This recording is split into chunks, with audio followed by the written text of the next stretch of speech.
Hello my dear ones and welcome back to divine learning centre online batch. तो combination of lenses से हमारा topic pending चल रहा था। हम लोग कर रहे हैं क्लास 12 का ray optics, combination of lenses, combine word, पूरा जो इसका वर्ड है ये कॉम्बिनेशन ऑफ लेंसेज, इसी में इसका मीनिंग छुपा है। कंबाइन करना है दो लेंसेज को, है ना। तो दो लेंसेज को कंबाइन करना है भाई। जोड़ दो लेंसेज को, कैसे जोड़ें? एक के ऊपर एक जोड़ दूं? ऐसे नहीं, ऐसे नहीं जोड़ना। कॉम्बिनेशन ऑफ लेंसेज मतलब एक ही प्रिंसिपल एक्सिस पे दोनों लेंसेज को हमको इस तरीके से कंबाइन कर देना है ना। अब देखो, इसको हम लोग L1 नाम दे दें तो ये C1 हो जाएगा, इसको हम L2 नाम दे दें तो ये C2 हो जाएगा। क्यों कंबाइन कर रहे हैं भाई? हमें इमेज इरेक्ट मिलेगी, हमें इमेज शार्प मिलेगी, हमें मैग्नीफाइड। इतना छोटा मैग्निफिकेशन से हम सेटिस्फाइड नहीं है, हमको थोड़ा ज्यादा मैग्निफिकेशन चाहिए, तो उसके लिए लेंसेज को कंबाइन करना पड़ता है। इसी के अलावा आपको फील्ड ऑफ व्यू बहुत ज्यादा मिलता है, क्लियर मिलता है, इरेक्ट शार्प इमेज मिलती है। तो क्या करें भाई, इस वाले लेंस को थोड़ा तकलीफ देते हैं, यहाँ पे हम रख देते हैं हमारा ऑब्जेक्ट। ये हमने ऑब्जेक्ट रखा, ये रह गई थोड़ी सी सीधी, ऐसे सीधी जाएगी और फिर थोड़ी सी बेंट हो जाएगी, और कुछ इस साइड पे मेरा कुछ इमेज बनेगा। फर्स्ट इमेज नाम दे रही हूँ क्योंकि इससे बना, तो मेरा ये U है यहाँ से यहाँ तक, और मेरा ये V1 है, फर्स्ट इमेज बनी। अब ये जो सेकेंड लेंस है, इसके लिए यही क्या बन जाएगा? ऑब्जेक्ट बन जाएगा, और इसकी इमेज जो बनेगी वो थोड़ी और पास बनेगी, इसको मैं V नाम दे देती हूँ। तो दो बन गए भाई। अब इन दोनों का focal length equivalent focal length मिलेगा, पावर इक्विवेलेंट पावर मिलेगी, तो इक्विवेलेंट चीजें मिलती है। तो इस तरीके से जब हम दो या दो से ज्यादा थिन लेंसेज को कंबाइन करते हैं सेम प्रिंसिपल एक्सिस पे, तो वो एक ही लेंस की तरह बिहेव करना स्टार्ट कर देते हैं। तो अब यहाँ पे 1/f1 कितना हो जाएगा? 1/f होता क्या है? 1/v माइनस 1/u, सबने पढ़ा है लेंस फॉर्मूला, हमने डिराइव भी किया है। 1/, इसके लिए ऑब्जेक्ट इमेज क्या थी? V1, और इसके लिए ऑब्जेक्ट क्या था? U। इसको इक्वेशन नंबर 1 नाम दे दो। 1/f2 कितना होगा? अब हमारे लिए यहां से इमेज हो गई 1/v, और ये हो गया 1/v1, क्योंकि ऑब्जेक्ट V1 है। अब इक्विवेलेंट निकालना है तो क्या करें? दोनों को कंबाइन कर दो। तो 1/f is equals to 1/f1 plus 1/f2। 1/f, इसको f इक्विवेलेंट भी लिखा जाता है कई बार, तो कंफ्यूज नहीं होना है। तो 1/f1 कितना है हमारा? 1/v1 minus 1/u। दूसरा क्या है हमारा? Plus 1/v minus 1/v1।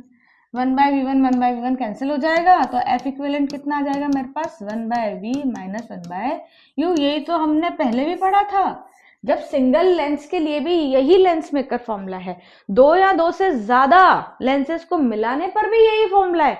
मतलब इनिशियल ऑब्जेक्ट और फाइनल इमेज पे ही डिपेंड करती है कि हमारी इक्विवेलेंट फोकल लेंथ कितनी आएगी। कॉम्बिनेशन ऑफ लेंसेज से हुआ क्या? उसने एक ही लेंस की तरह बिहेव किया, है ना। दो, जब जैसे शादी हो जाती है, हस्बैंड वाइफ हो जाते हैं, तो वो एक ही फैमिली की तरह बिहेव हो जाता है। तो similarly 1/f equivalent is 1/v minus 1/u। चलो, अभी इसी के बाद अब जैसे मान लो ये तो एक दो फोकल लेंथ हमने ऐड करी, अगर ज्यादा हो तो 1/f1 plus 1/f2 plus 1/f3, ऐसे चलते जाएंगे कहाँ तक? 1/fn तक। पावर क्या होती है? पावर ऐड होगी वही 1 प्लस p2, इसी को पावर भी बोलते हैं ना। तो अगर ज्यादा हो तो p3 कहाँ तक जाएगी? pn तक। तो इस तरीके से कॉम्बिनेशन ऑफ लेंसेज हैं, और कॉम्बिनेशन ऑफ लेंसेज का टॉपिक हमें पता है कि आपको समझ में आ गया है ना।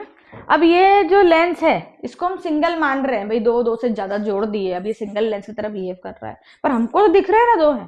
तो एक हाइपोथेटिकल लेंस होता है ना, जिसको हम मान लेते हैं कि ये एक लेंस की तरह बिहेव कर रहा है, पर वो एक है नहीं, वो दो अलग अलग लोग हैं जिनकी शादी हुई है। चलो, सो the next topic for us is refraction through a prism. तो प्रिज्म की एक बड़ी खास बात है, प्रिज्म जो होता है ना, सीधी आती हुई लाइन को भी टेढ़ा कर देता है। सीधी आती हुई लाइन को टेढ़ा कर देता है प्रिज्म, आप सबने देखा होगा। सीधी रेस को भी टेढ़ा कर देगा, आएगी बेचारी सीधी सीधी, जाएगी टेढ़ी टेढ़ी टेढ़ी टेढ़ी। वैसे ही दोस्त भी होते हैं जिंदगी में, सीधे सीधे दोस्तों को भी क्या कर देते हैं? टेढ़ा कर देते हैं। आप सबकी लाइफ में ऐसे दोस्त हुए ही होंगे। चलिए, सो प्रिज्म, तो एक प्रिज्म ले लेते हैं हम। पहले प्रिज्म समझ लो अच्छे से भाई, प्रिज्म ही समझ में नहीं आता, सबने देखा ही होगा प्रिज्म रियल लाइफ में।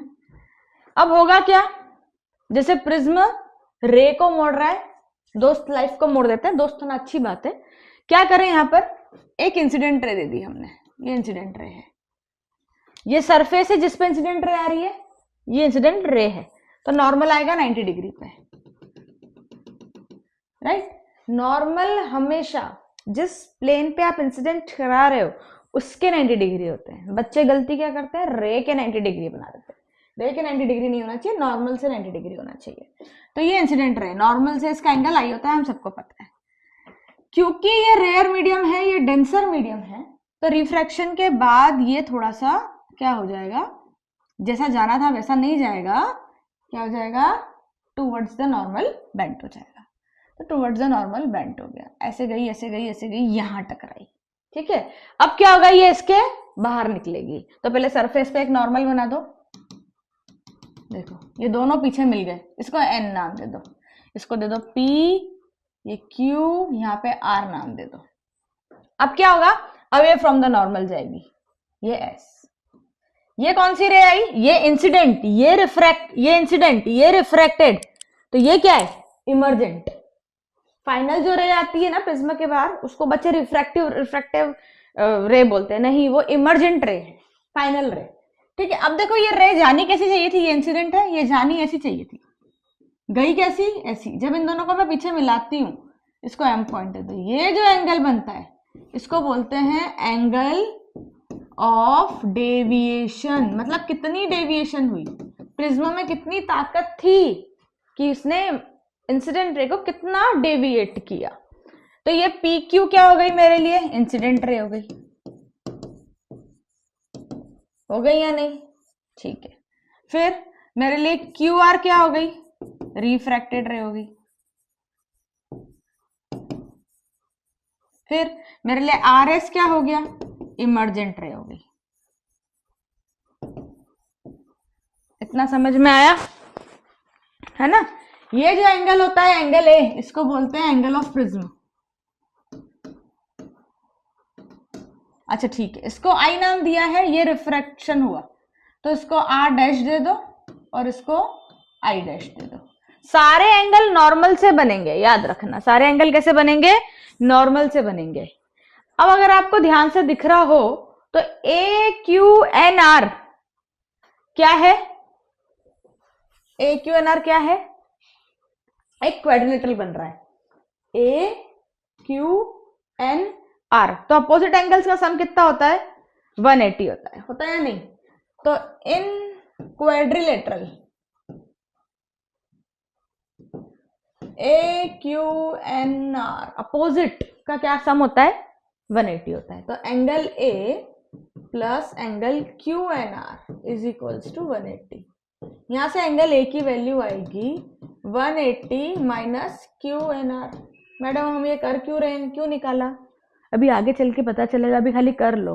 कई बार चीजें पता नहीं चलती लाइफ में क्या हो रहा है, करते जाना चाहिए, फिर फाइनल रिजल्ट अच्छा आ जाता है। तो ये आ गया हमारा।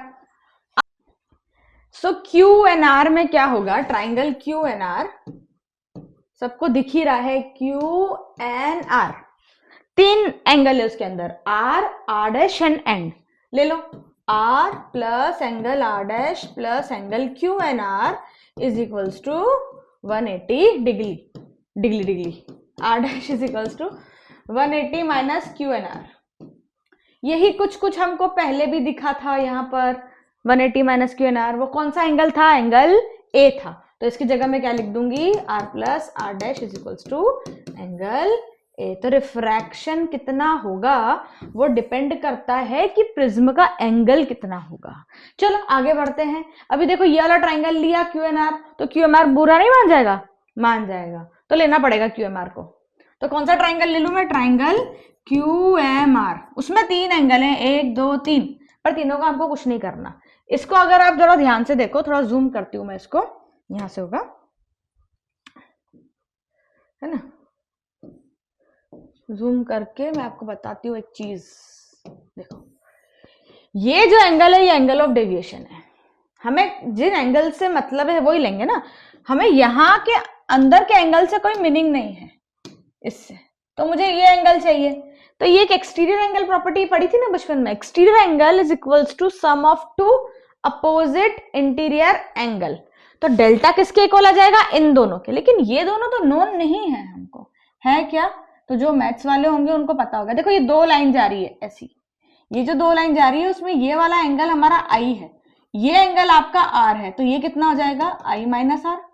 सिमिलरली यहां पर भी देखो ऐसा है, ये एंगल आपका आई डैश है, ये आपका आर डैश है, तो इतना कितना होगा I dash minus R dash, है ना। वर्टिकली अपोजिट एंगल इक्वल होते हैं, तो ये और ये इक्वल होंगे। इसको थोड़ा रफ कर दो, डिस्टर्ब कर रहा है यहाँ पे, चलो इसको भी रफ कर दो, और जितना हमने जूम इन किया था उतना जूम भी आउट कर दो। चलो अच्छा समझ में आया आप सबको।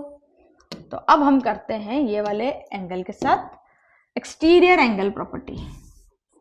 Bye exterior angle property delta is equals to angle M Q R plus angle M R Q होगा। तो ये है आपका आई माइनस आर, ये है आपका I dash minus R dash, I plus I dash minus R dash, है ना। दोनों को कंबाइन कर सकते हैं ना इधर से, तो angle delta is equals to I plus I dash minus common निकाल दो तो आर प्लस आर डैश हो जाएगा, जो एंगल ए के इक्वल था। तो हमने क्या करा, डेविएशन का एंगल के साथ, एंगल ऑफ प्रिज्मा के साथ रिलेशन निकाल दिया। तो मिनिमम डेविएशन अगर हमको चाहिए कि भाई हमें ऐसी प्रिज्म चाहिए कि जो एंगल है वो बहुत कम डेविएट हो, तो उस केस में हम क्या करेंगे, आई को आई डैश के इक्वल रख देंगे मिनिमम डेविएशन। तो आई एंगल आई डैश के इक्वल हो जाएगा और आर एंगल आर डैश के इक्वल हो जाएगा, और इससे क्या होगा, हमें जो डेविएशन मिलेगा वो मिनिमम डेविएशन मिलेगा। तो मिनिमम डेविएशन के लिए कंडीशन हो जाएगी, अगर ये दोनों इक्वल हैं तो ये हो जाएगा आपका 2i माइनस एंगल ए, ऐसा ही होगा, 2i माइनस एंगल ए हो जाएगा। या फिर यहां से minimum deviation plus angle of prism is equals to 2 of incident angle, angle के इक्वल आ जाएगा। और दूसरी बात है, यहां से अगर थोड़ा ध्यान दो तो हमारा क्या था, एंगल, इसको भी छोटा ही करना पड़ेगा, है ना।